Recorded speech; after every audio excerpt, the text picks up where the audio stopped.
యథార్థముగా మాట్లాడవలసి వస్తే పట్టుపంచ కట్టుకుని పరమేశ్వర సన్నిధానమునకు వెళ్లకుండా ఉండడం మంచిది. ఎందుకో తెలుసా?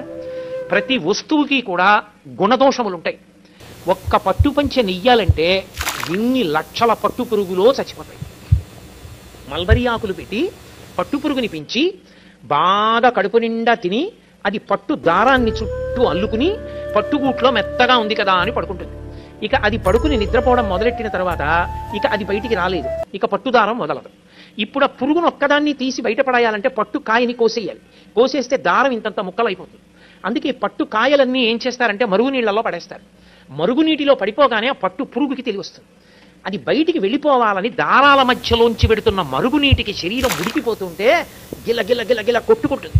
కొట్టుకుని బయటికి వెళ్లే మార్గం లేక తాను అల్లుకున్న గూట్లో తానే చచ్చిపోతుంది. చనిపోయిన తర్వాత పట్టుకాయని తీసుకొచ్చి కండికి పెట్టి తిప్పుతారు. తిప్పి దారాన్ని యువతలకి తీసేసి ఆ పట్టు కాయని దాంట్లో ఉన్నటువంటి పురుగుని వీధిలో పారేస్తారు. ఎంతో హింస ఉంది ఒక పట్టుపంచలో.